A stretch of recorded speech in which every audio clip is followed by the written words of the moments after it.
Good morning students, कैसे हो मेरे प्यारे दोस्तों। तो आज हम जा रहे हैं ये चैप्टर के बहुत ही मोस्ट इंपॉर्टेंट न्यूमेरिकल्स जो सबसे ज्यादा रेडियो एक्टिविटी पे डिपेंड करते हैं। तो देखते हैं पहले दोस्तों क्या दिया है आपको। कार्बन के लिए इनिशियल रेडियो एक्टिविटी दी है और टी टाइम के बाद, बहुत ध्यान से देखना दोस्तों, आफ्टर टी टाइम ये एक्टिविटी इतनी हो रही है। दोस्तों इसका मतलब यह है कि ये आपको लगे कि ये न्यूमेरिकल में काम में क्यों आएगा। हमारे इंडिया के अंदर कितनी भी पुरानी संस्कृति मौजूद है, सिंधु संस्कृति, हड़प्पा, मोहनजोदड़ो, ये जितनी भी संस्कृति अवेलेबल है वो कितनी पुरानी है, कितने साल पुरानी है, वो हम कार्बन के थ्रू जान सकते हैं। उसी के लिए आपको ये न्यूमेरिकल दिया है, आपको कुछ मिला, उसका आपने एक्सपेरिमेंट किया, आपको पता चला कि ये चीज कितनी पुरानी है। आपने कई बार न्यूज में देखा होगा कि उनको कुछ भी मिलता है तो बोलते हैं कि 5 साल, 10 साल, 5000 साल पुराना है। तो वो कैसे डिफाइन कर सकते हैं इसके हिसाब से। तो दोस्तों याद करते हैं रेडियो एक्टिविटी का फॉर्मूला क्या था, R is equal to lambda. अभी मैं उसको दो पार्ट में डिवाइड करता हूं। एक है इनिशियल रेडियो एक्टिविटी जिसे हमने डिफाइन किया था R naught lambda N zero, और जो टी टाइम में है वो R is equal to lambda N. ये टी टाइम, ये T is equal to zero, यानी इनिशियल टाइम पे, बहुत ही स्टार्टिंग के पीरियड पे। अब मैं इन दोनों को कैलकुलेट करूं, यानी सिंपल सी बात है, इन दोनों का रेशियो ले लूं। दोस्तों जैसे मैं रेशियो ले लूंगा मेरे को एक इक्वेशन मिल गया, R naught by R N zero वैसा का वैसा। अब ये एन की जगह आप सब जानते हो, थ्योरम में भी आ चुका है, N naught e raise to minus lambda t. दोस्तों ये इसलिए किया कि ये भी कट हो गया। अब देखो हमारे पास क्या बचा, R naught by R is equal to, ये नीचे है, ऊपर जाएगा तो पॉजिटिव हो जाएगा लैम्डा टी। दोस्तों ऐसा कुछ भी आए आपको याद होगा, आपको लॉगरिथम में जाना पड़ेगा, तो use natural log L N R naught by R is equal to lambda t. L N में से लॉग में जाओगे तो 2.303 log R naught by R is equal to t. दोस्तों लैम्डा नीचे आ गया। अब याद करो, मैंने एक बहुत ही बढ़िया फॉर्मूला आपको प्रिपेयर करवाया था। ऐसा बोला था दोस्तों कि आप सबको याद रखना पड़ेगा, tau half is equal to 0.693 upon lambda. जो मोस्ट इंपोर्टेंट इक्वेशन था, फॉर्मूला था, जो हमारे सभी न्यूमेरिकल में यूज हो रहा था। उसके साथ साथ दोस्तों मैं इसको भी याद कर रहा हूं कि डायरेक्ट नहीं होगा, कई बार होगा कि लैम्डा की जगह पुट करना है, तो लैम्डा को सब्जेक्ट बनाओ 0.693 अपॉन टाउ हाफ। अब देखो ऐसा ही कुछ इधर हो रहा है, लैम्डा नहीं चाहिए, लैम्डा की जगह डेटा के अंदर आपको टाउ हाफ दिया है, तो दोस्तों टी वैसा का वैसा, बहुत ध्यान से देखना, 2.303 log R naught by R upon lambda की जगह ये वैल्यू पुट करो 0.693 इंटू टाउ हाफ।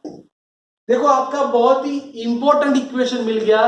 दोस्तों एक न्यूमेरिकल नहीं, ऐसा कोई भी न्यूमेरिकल पूछा हो, एग्जाम में दिया हो, प्रॉब्लम्स में दिया हो, एमसीक्यूज में दिया हो, तो दोस्तों इसको याद प्लीज रिमेंबर।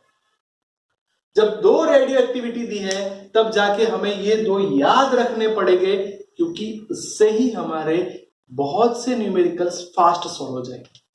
जैसे कि दोस्तों अब मैं इसके अंदर देखूं, t is equal to 2.303 log r naught by r यानी 15/9 डिवाइड बाय 0.693, टाउ हाफ की जगह 5730। दोस्तों ये सारी चीज मैं कैलकुलेट कर दूंगा तो मेरे पास ये बड़ा सा एक आंसर आ जाएगा। दोस्तों ये ईयर में है तो आपका आंसर भी ईयर में आएगा, 4223.49, यानी अप्रोक्सीमेटली 4224 ईयर। देख लो दोस्तों, आपका आंसर आ गया। आपको बेटा पूरा न्यूमेरिकल समझना है और उसके हिसाब से कोई भी ऐसा न्यूमेरिकल दिया है तो वो आपको सॉल्व करना पड़ेगा। दोस्तों साथ में हम आगे जाते हैं और एक बहुत ही मोस्ट इंपॉर्टेंट न्यूमेरिकल को देखते हैं, जिसमें आपको रेडियो एक्टिविटी दे दी है 8 मिली क्यूरी। अब वो नहीं चलेगी क्योंकि आपको बैकबैरल में लाना पड़ेगा, तो 8 मिली यानी 10⁻³ क्यूरी यानी 3.6 इंटू 10⁻10। चलो दोस्तों फास्ट इसका कैलकुलेट कर दो। अप्रोक्सीमेटली 29.6 इंटू 10⁻10 में से 3 कट हो जाएगा यानी 7। इतना मेरा रेडियो एक्टिविटी आ गया। अब जैसे ही रेडियो एक्टिविटी मिलता है, अब मैं तुरंत अटैक करूंगा इस पे टाउ हाफ पे। क्यों? क्योंकि टाउ हाफ मेरा कितना है 5.3 ईयर। दोस्तों ईयर नहीं चलेगा क्योंकि आपका आंसर बैकबैरल यानी डीकेस पर सेकंड है, तो सेकंड में जाना पड़ेगा। तो 5.3 याद होगा, मैंने सिखाया था 1 ईयर इज इक्वल टू इतनी सेकंड। चलो ये 5 3 15, ये थोड़ा बढ़ जाएगा यानी 16.748 इंटू 10⁻7 सेकेंड। पूरा टाउ वॉक भी रेडी हो गया। क्यों ऐसा किया? क्योंकि मेरे को याद है R is equal to lambda N. दोस्तों मैं एन को सब्जेक्ट बनाऊंगा तो R बाय लैम्डा, R वैसा का वैसा। याद करो मैंने बोला था लैम्डा दिया होगा इनडायरेक्टली, तो लैम्डा में चले जाओ, क्या लिखोगे 0.693 इंटू टाउ हाफ। बस दोस्तों आपका काम हो गया।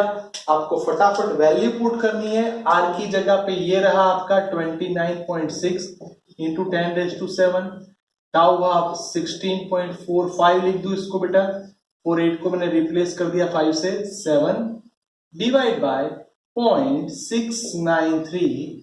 तो दोस्तों मेरे को इसमें जितने न्यूक्लियस में बाकी है वो न्यूक्लियॉन्स मेरे को मिल जाएंगे 7.1535 इंटू 10⁻16। अब मेरे को यहां पे ये नहीं पूछा कि कितने न्यूक्लियॉन्स बाकी है, पूछा ये कि उसका मास कितना है। तो अब दोस्तों याद करो, आपको ये देखना पड़ेगा कि 1 मोल में कितने होते थे 0.623 इंटू 10⁻23। उसके लिए कितना चाहिए दोस्तों 60 ग्राम। देखो ये आपका मास हो गया जो ग्राम में है, तो इतने मोलेक्यूल्स के लिए 60 ग्राम। तो मेरे प्यारे दोस्तों इसके लिए कितना आएगा, तो आप फटाफट मास को कंसीडर कर दो, फाइंड कर दो। So mass m is equal to 7.1535 into 60 divide by 6.023 into 10⁻23। इसकी वैल्यू ओके 10⁻16 इधर लिखना रह गया है, 10⁻16 इधर आ जाएगा 10⁻16। दोस्तों इसको फास्ट कैलकुलेट कर दो, अप्रोक्सीमेटली 7 पॉइंट आ जाएगा आंसर 7.123 इंटू 10⁻6 ग्राम। आप दोस्तों इसको ऐसा भी लिख सकते हो 123 माइक्रोग्राम। देखो आपका मास मिल गया दोस्तों। कितने बेहतरीन ये दो न्यूमेरिकल है जिसमें कोई भी डेटा चेंज कर सकता है। आपको मेथड समझ में आनी चाहिए। जैसे कि दोस्तों इसमें मैं आपको बोल रहा हूं कि काम करो, radio activity R is equal to 10 milli curie ले लो, एटम वही रखते हैं और टाउ ऑफ इसका हम ले रहे हैं 6 ईयर। अब देखते हैं कि आप इसके लिए कितना मास ढूंढ के लाते हैं। दोस्तों मैंने आपको एक न्यूमेरिकल सिखाया, प्रैक्टिस करने के लिए दिया है। हो सके तो स्पीड के साथ काम करो क्योंकि आपके पास बहुत कम टाइम है और आपको अपनी मेहनत ज्यादा करनी है। दोस्तों आप ध्यान से ये दोनों न्यूमेरिकल्स देख लो बेटा, अच्छे से देख लो और 1-2 बार लिख दो जिससे इसके बेस वाला कोई भी न्यूमेरिकल आए तो आपको कोई इश्यू ना हो बेटा।